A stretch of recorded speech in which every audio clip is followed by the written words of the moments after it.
दोस्तों, एक बार फिर से स्वागत है आपका अपने यूट्यूब चैनल फ्री स्टडी पर। आज की वीडियो में हम बात करने वाले हैं माइनर हिस्ट्री, यानी कि ये जो हिस्ट्री होने वाली है सेकंड सेमेस्टर माइनर हिस्ट्री। जिन भी बच्चों के पास ये सब्जेक्ट है माइनर में, आपको पढ़ना है 300 से लेकर 1200 तक के इतिहास के बारे में, यानी एडी के बारे में। तो उनका ये यूनिट 2 होने वाला है। यूनिट 2 की ये पहली वीडियो होगी जिसमें हम देखेंगे गुप्त काल के बारे में। गुप्त और वाकाटक, राज्य, प्रशासन, अर्थव्यवस्था, समाज, धर्म, साहित्य और कला। इसमें से जो क्वेश्चन आता है ना, बेसिकली ऐसे ही आएगा कि गुप्त काल को स्वर्ण काल क्यों कहा जाता था। या क्वेश्चन आ सकता है कि जो गुप्त काल है उसके प्रशासन के बारे में बताइए, या गुप्त काल के अर्थव्यवस्था के बारे में बताइए। इस टाइप से आपका क्वेश्चन आएगा। तो चलिए शुरू करते हैं अपनी वीडियो को। यहाँ पे देखिए, सबसे पहले आपको मैं बताती हूँ कि हमने मौर्य साम्राज्य पढ़ा था फर्स्ट सेमेस्टर में माइनर में, है ना। अब जब मौर्य साम्राज्य गया तो मौर्य साम्राज्य के बाद क्या आया? गुप्त काल। गुप्त काल मीन्स गुप्ता वंश, जो कि आपने सरनेम सुना होगा गुप्ता गुप्ता करके। तो उन्हीं के काल को हमें यहाँ पे पढ़ना है। तो देखिए, मौर्य साम्राज्य के बाद जो काल आया उस काल का नाम था गुप्त, यानी कि इससे पहले जो काल था वो था मौर्य और मौर्यतर। यहाँ पे मौर्य उत्तर भी सुना होगा आपने, उसके बाद गुप्त, और उसके बाद होता है गुप्तोर, ऐसे करके कुछ होगा। मैं आपको आगे पढ़ाऊंगी, गुप्त उत्तर करके कुछ है, ठीक है। एक काल का नाम है। तो मौर्य साम्राज्य के बाद जो काल आया उस काल का नाम था गुप्त काल। इसकी जो स्थापना है ना, गुप्त काल की जो स्थापना है वो श्री गुप्त ने की थी। जो कि ये जो काल है वो 240 से लेके 570 एडी तक चला था। कब से कब तक? तो 240 से लेकर 570 एडी तक चला था। इसमें कई सारे राजा रहे हैं, यानी कई सारे जो संस्थापक होते हैं। मतलब संस्थापक तो एक ही होता है जो नींव रखता है उसकी, तो संस्थापक श्री गुप्त है, बट इनके बाद भी और कई सारे सम्राट इसमें रहे हैं। तो सबसे पहले हम ये जानते हैं कि हम जो गुप्ता वंश पढ़ने वाले हैं, जो गुप्त वंश पढ़ने वाले हैं, आखिरकार इनके स्रोत हमें कहाँ से मिले हैं। हमें कैसे पता कि भाई पहले गुप्त काल भी था? हम यकीन कैसे करें? तो यकीन करने के लिए हमें कुछ सोर्स मिले हैं, यानी कुछ स्रोत मिले हैं। स्रोत आपके 4 टाइप के हैं। पहला आपका साहित्य है, यानी कि जो कालिदास की रचना है उसका उनका जो साहित्य है, उस साहित्य में उन्होंने गुप्त काल के बारे में वर्णन कर रखा है। लेख और मोहरें मिली हैं, कुछ ऐसे मोहरें मिली जिस पे लिखा हुआ है गुप्त काल के बारे में। कुछ मुद्राएं मिली हैं जिसमें आपने एक, इसका बेस्ट एग्जांपल ये है कि एक ऐसी मुद्रा मिली है जिसमें समुद्रगुप्त, ये कौन थे समुद्रगुप्त? गुप्ता वंश के ही एक राजा रहे हैं। तो गुप्ता वंश के एक सम्राट रहे हैं। और एक ऐसा सिक्का मिला है जिसमें समुद्रगुप्त की फोटो मिली है वीणा बजाते हुए। वीणा आपने, पता होगा आपको वीणा क्या होती है, जो सरस्वती माता के हाथ में जो यंत्र होता है ना, वो आपकी वीणा होती है। तो गुप्त जो थे ना, उनकी एक फ़ोटो मिली थी वीणा बजाते हुए, किस पे? सिक्के पे मिली थी, ठीक है। तो इसीलिए काफ़ी लोगों ने बोला कि हो सकता है कि जो समुद्रगुप्त है वो सिंगिंग लवर हो, यानी कि उनको गाने की, मतलब गाना अच्छा लगता हो, ठीक है। अब इसके ये स्रोत हमने पढ़े। अगला स्रोत जो है वो यात्रा विवरण। जब गुप्त काल था ना, तो उसी टाइम पर एक चीनी यात्री था जिसका नाम था फाहियान। कई बार देखिए, अभी तो आपको नहीं पता होगा, बट जो भी बच्चे एसएससी यूपीएससी की तैयारी करते हैं उन्हें पता होगा कि ये क्वेश्चन ना कई बार एसएससी रेलवे के एग्ज़ाम में आता है कि जो मतलब ऑप्शन दे देगा और बोलेगा कि इसमें से कौन सा चीनी यात्री जो है वो गुप्त काल के टाइम पर भारत में आया था। या इस टाइप से पूछ लेगा कि जो फाहियान चीनी यात्री था वो किसके दरबार में, यानी किसके काल में आया था भारत। तो किसके काल में आया था? गुप्त काल के काल में भारत आया था। तो जब ये आए, काफ़ी आपने देखा होगा, अभी क्या है कि हमारे पास इंस्टाग्राम होता है, फेसबुक होता है ना। तो हम क्या करते हैं, जहाँ पे भी जाते हैं, शिमला मनाली, उसकी फ़ोटो क्लिक करते हैं, वहाँ डाल देते हैं। तो वो भी एक टाइप से क्या है, विवरण है, यानी डिस्क्रिप्शन है कि चलो मैं यहाँ पे घूमने गई। उस टाइम पर तो ये फ़ोन नहीं था, ना ही इंस्टाग्राम था, ना ही फेसबुक था, कुछ भी नहीं था, है ना। तो उस टाइम पर जो लोग आते थे ना घूमने के लिए, एक स्थान से दूसरे स्थान पर जाते थे, तो वो अक्सर क्या करते थे, बुक लिखते थे। बुक में उन बातों को लिखते थे कि मैं अभी यहाँ पे आया, यहाँ के राजा ये हैं, या आप किसी देश में गए तो आपने वहाँ पे लिख लिया कि मैं इस देश में गया, इस देश के इस टाइम पे प्रधानमंत्री ये हैं। अब आगे जाके मान लो कि 100 साल बाद वो किताब किसी को मिलती है तो क्या हुआ, वो यात्रा विवरण हुआ।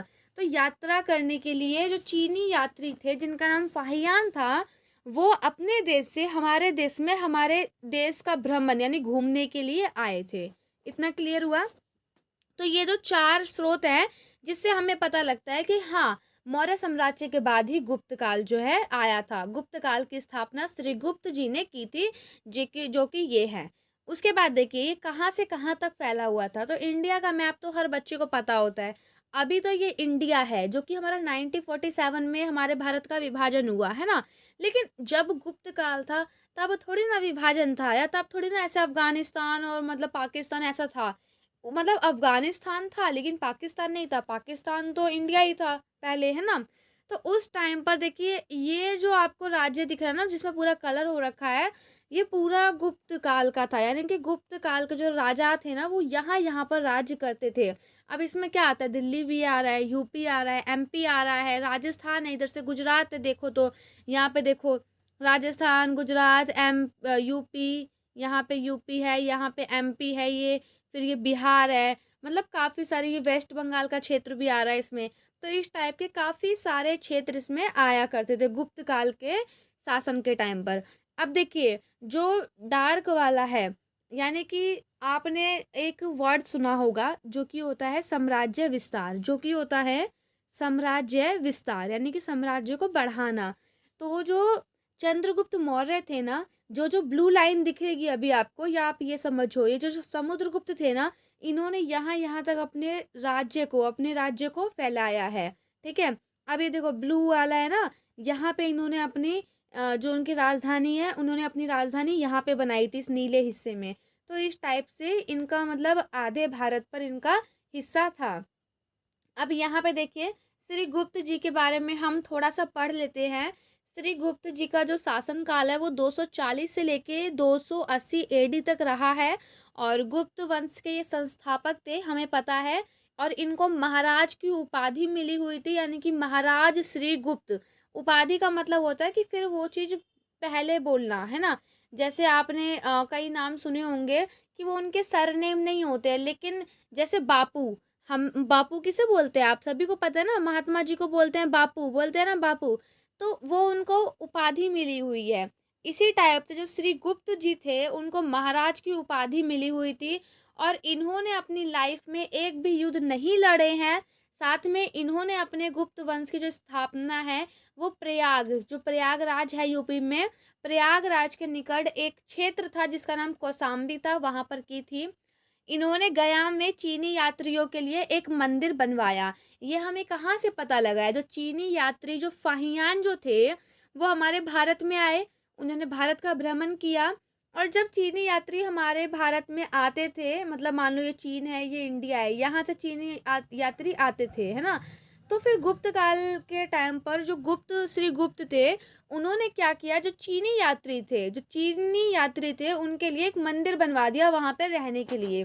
तो ये हमें कहाँ से पता लगा है, जो आते थे उन्होंने अपनी बुक में लिखा है कि हमारे लिए उन्होंने ये करा, हमारे लिए उन्होंने एक मठ बनवाया या मंदिर बनवाया, तो यहाँ से हमें पता लगा है।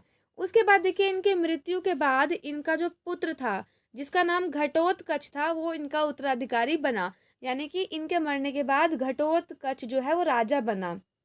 लेकिन हम यहाँ पे घटोत्कच के बारे में नहीं देखेंगे क्योंकि उन्होंने कोई इतना अच्छा काम नहीं किया। मीन्स किया है लेकिन हमारे पेपर के पॉइंट ऑफ व्यू से पेपर में नहीं आएगा, तो ये हमें नहीं पढ़ना है। और जो मैं पढ़ा रही हूँ फ़िलहाल वो भी नहीं आएगा, लेकिन आपको मैं इसलिए पढ़ा रही हूँ ताकि आप भूमिका में उस चीज़ को लिख पाओ। क्योंकि भाई अगर आप श्रीगुप्त पढ़ रहे हो तो आपको पता होना चाहिए कि श्रीगुप्त के संस्थापक कौन थे, और जो थे उनके बारे में, उनका जन्म कहाँ हुआ, उन्होंने स्थापना कहाँ की, उन्होंने युद्ध लड़े कि नहीं लड़े, उन्हें उपाधि मिली कि नहीं मिली। तो यहाँ तक क्लियर हो गया। अब हमें घटोत्कच के बारे में नहीं पढ़ना है। घटोत्कच के जो पुत्र थे उनका नाम था चंद्रगुप्त प्रथम। आपको पता है अभी तो हमारा नाम ऐसे होता है, मान लो रीना, सीमा, रानी, है ना, इस टाइप से नाम होता है। बट पहले के टाइम पे क्या था, अगर एक का नाम चंद्रगुप्त है, चंद्रगुप्त फर्स्ट, दूसरे का नाम हो गया चंद्रगुप्त द्वितीय, तीसरे का हो गया चंद्रगुप्त तृतीय। तो इस टाइप से पहले नाम हुआ करते थे, तो इसमें कंफ्यूज मत होना। तो जो घटोत्कच का जो बेटा था उसका नाम था चंद्रगुप्त प्रथम, ठीक है, मतलब चंद्रगुप्त नाम था, लेकिन ना इतिहास में कई सारे चंद्रगुप्त अलग अलग टाइमलाइन पे मिले हैं, इसलिए इसीलिए इतिहासकारों ने उन्हें नाम दिया कि ये चंद्रगुप्त प्रथम है, ये चंद्रगुप्त द्वितीय है और ये चंद्रगुप्त तृतीय है। क्योंकि अगर मान लो, अगर ऐसे बोल दिया जाए कि ये चंद्रगुप्त हैं और इनका जो है मतलब इस टाइम पर निधन हो गया या जो भी है मतलब डेथ हो गई, और उसके बाद भी कोई वर्णन हो चंद्रगुप्त का, तो इसका मतलब क्या है कि फिर तो वो चंद्रगुप्त है नहीं, वो चंद्रगुप्त पहले था यानी प्रथम है और ये द्वितीय है। तो इस टाइप से इनका नाम जो है अलग अलग बांट दिया जाता है। तो इनके पिता का नाम जैसे कि मैंने अभी आपको बताया घटोत्कच है, थोड़ा सा लिख लेना। सबसे शक्तिशाली रहे हैं, जो ये दो राजा रहे हैं ना, इन दोनों में शक्तिशाली रहे हैं, श्रीगुप्त और घटोत्कच में शक्तिशाली कौन रहा है? चंद्रगुप्त प्रथम। यानी अगर हम बात करें इन तीनों राजाओं की, जो कि हमारे पहले नंबर पे श्रीगुप्त है, दूसरे पे हमारे घटोत्कच है और तीसरे पे चंद्रगुप्त प्रथम है। तो अगर हम इन तीनों में बात करें कि सबसे ज़्यादा शक्तिशाली कौन रहा है, तो चंद्रगुप्त प्रथम, जिनका शासनकाल 320 से लेकर 335 तक का रहा, वो सबसे शक्तिशाली रहे हैं। क्योंकि यहाँ पे एक लाइन मिस है, इसलिए मैंने आपको ये समझाया। शक्तिशाली इसके इनके अलावा भी और रहे हैं, लेकिन ये स्टार्टिंग में जो तीन बने ना, उनमें सबसे ज़्यादा शक्तिशाली ये थे। देखिए, इन्हें क्या है ना, महाराज धीराज की उपाधि भी मिली है, ठीक है, यानी कि इन्होंने महाराज धीराज की उपाधि ग्रहण की है। दूरदर्शी सम्राट थे। दूरदर्शी का मतलब ये है कि जो दूर तक सोचता है ना। उनके शासनकाल में सबसे अधिक महत्वपूर्ण जो घटना हुई है वो लिच्छवियों से विवाह की हुई है। लिच्छवी एक कास्ट थी। क्या थी? एक कास्ट। जैसे आज के टाइम पे जनरल जैसे होता है गुप्त काल हो गया, मतलब गुप्त है, और इसके अलावा मौर्य हैं, इसके अलावा अलग अलग वंश के लोग होते हैं। कहीं मान लो कि वर्मा है, कोई शर्मा है, कोई चौहान है ना, अलग अलग रहे हैं ना। तो इसी टाइप से उनके शासन काल में जो सबसे अधिक घटना हुई है वो है लिच्छवियों से विवाह, ठीक है। चंद्रगुप्त फर्स्ट ने लिच्छवियों से सहयोग और समर्थन प्राप्त करने के लिए राजकुमारी से विवाह किया। यानी कि एक राजकुमारी थी जो कि लिच्छवी वंश की थी, यानी कि जो लिच्छवी थी, जिनकी कास्ट जो है वो लिच्छवी थी, उन्होंने चंद्रगुप्त फर्स्ट ने उनसे मैरिज की, शादी की। क्योंकि सहयोग और समर्थन पाने के लिए कुमार देवी के साथ उन्होंने विवाह किया। राजकुमारी थी जिनका नाम था कुमार देवी। क्या नाम था? कुमार देवी। यानी कि लिच्छवी वंश की एक राजकुमारी जिनका नाम कुमार देवी था, कुमार देवी के संग चंद्रगुप्त प्रथम ने शादी की, क्योंकि सहयोग और समर्थन पाने के लिए। इसका प्रमाण हमें कुछ स्वर्ण सिक्कों से प्राप्त होता है। कई सिक्के जो हमें मिले हैं वो फैजाबाद से मिले हैं, जो कुछ मथुरा से मिले हैं, कुछ वाराणसी से मिले और कुछ अयोध्या से मिले हैं। उनका शासनकाल गंगा के मध्य भूमि, मध्य साकेत और यहाँ पे प्रयाग पर फैला है। ये प्रज्ञा गलत लिखा, प्रयाग, जो प्रयागराज है ना, तो वही है ये प्रयागराज तक उनका साम्राज्य जो है वो फैला था। अब हम बात कर लेते हैं अपने चंद्रगुप्त जी की, जो कि बहुत इम्पॉर्टेंट है पेपर के अगर दृष्टिकोण से देखा जाए तो। क्योंकि चंद्रगुप्त जी का मैंने आपको बताया ना, वो उनकी एक ऐसी मतलब फ़ोटो मिली है एक सिक्के पर जिसमें वो वीणा बजा रहे हैं, तो उससे ये पता लगता है कि उनको वो संगीत प्रेमी थे। चंद्रगुप्त का जो समुद्रगुप्त का जो शासन रहा है ना, शासनकाल, वो 350 से 375 तक का रहा है। उसके बाद देखिए उनके पिता का नाम, उनके जो पिता थे उनके पिता का नाम चंद्रगुप्त था, ठीक है। महान शासक थे ये। भारत का नेपोलियन भी इन्हें कहा जाता था। इन्होंने जितने भी युद्ध लड़े सभी में इनको विजय हुई। सबसे मतलब एक होता ना कि टॉप के राजाओं में से सबसे टॉप राजा ये थे, क्योंकि इन्होंने अपनी लाइफ में जितने भी युद्ध लड़े हैं, किसी भी युद्ध में ये हारे नहीं हैं, सारे ही युद्ध इन्होंने जीते हैं और इन्होंने अपने क्षेत्र का विस्तार बहुत ज़्यादा किया है। समुद्रगुप्त ने आर्यावर्त के 9 राजाओं को हराया था। दक्कन के जंगली क्षेत्र के राजाओं को हराकर उन्हें अपना गुलाम बनाया था। समुद्रगुप्त को संगीत प्रेमी माना जाता है, क्योंकि कारण जो है वो मैंने आपको बता दिया है। समुद्रगुप्त को पृथ्वी पर निवास करने वाला देवता भी कहा गया है। इसके बाद देखिए हमारे हैं चंद्रगुप्त द्वितीय। जो चंद्रगुप्त द्वितीय है उनका शासनकाल 380 से 412 तक का रहा है। कब से कब तक का? 380 से लेके 412 एडी तक उनका शासनकाल रहा है। इन्हें विक्रम आदित्य भी कहा जाता है। समुद्रगुप्त के पुत्र और उत्तराधिकारी थे, यानी कि इनके पिता का नाम क्या है? समुद्रगुप्त। यह एक महत्वपूर्ण और शक्तिशाली शासक बने। इन्हें धर्मनिष्ठ शासन भी कहा जाता था। चंद्रगुप्त द्वितीय सहयोग पाने के लिए नाग राजकुमारी कुबेर नागा के साथ अपना विवाह किया। जैसे कि आपने अभी देखा ना, लिच्छवियों से विवाह हुआ था, है ना। तो सेम चीज़ चंद्रगुप्त द्वितीय के टाइम पर भी यही चीज़ हुई थी। सहयोग पाने के लिए इन्होंने जो एक वंश था नांगा वंश करके, कुबेर नांगा वंश, उनके राजकुमारी से इन्होंने विवाह किया था। तो पेपर के पॉइंट ऑफ व्यू से देखिए तो ये सारे राजा जो है वो बहुत ज़्यादा महत्वपूर्ण रहे हैं गुप्त काल में। और हालांकि मैंने आपको पहले ही बताया कि आपसे गुप्त काल के जो भी क्वेश्चन आएंगे वो इस टाइप के नहीं आएंगे। नॉर्मल छोटा सा क्वेश्चन होगा कि गुप्त काल को स्वर्ण काल क्यों कहा जाता है, बताइए। दूसरा क्वेश्चन आपका ये होगा कि जो गुप्त काल है उनकी जो सामाजिक स्थिति है, सामाजिक भी आ सकता है, राजनीतिक भी आ सकता है, सांस्कृतिक भी आ सकता है। इसके अलावा ये जो है ना, ये मैं आपको पार्ट 2 में कराऊंगी। इसके अलावा जो कई बार पूछा जाता है वो उनका केंद्रीय शासन कैसा था या प्रांतीय शासन कैसा था, प्रांत वाला भी पूछ लेता है। उनकी न्याय व्यवस्था भी पूछ सकता है आपसे, ठीक है। क्योंकि अभी जो आप पढ़ोगे गुप्त वाला या गुप्त के बाद वाला, तो सब में आपको सेम पढ़ना है। उनकी सामाजिक जीवन, आर्थिक जीवन, यानी सामाजिक स्थिति, राजनीतिक स्थिति और आर्थिक स्थिति और सांस्कृतिक और धार्मिक, ये 5 ही इंपॉर्टेंट होती हैं। फिर से सुन लो, सामाजिक, राजनीतिक, धार्मिक और सांस्कृतिक, और इसके अलावा एक और आएगी आर्थिक। ये 5 ही इंपॉर्टेंट होती हैं जो कि आपको पढ़नी पड़ती है। ये आ जाएगा। नहीं तो सेकंड क्वेश्चन आपका ऑलवेज जो रिपीटेड क्वेश्चन होता है वो आपका ये पूछेगा कि उनका जो प्रशासन था, उनका जो राजस्व वाला प्रशासन था वो कैसा था। राजस्व का मतलब होता है कर। चलो बाकी कोई बात नहीं, वो हम अपने पार्ट सेकंड में देखेंगे कि हमें और क्या क्या पढ़ना है। अभी जितना भी लिखवाया है आप अपनी कॉपी में नोट कर लेना ताकि आपको आगे के लिए याद रहे। तो वीडियो कैसी लगी कमेंट करके ज़रूर बताना। तब तक मिलते हैं नेक्स्ट वीडियो में। तब तक के लिए जय हिंद, जय भारत।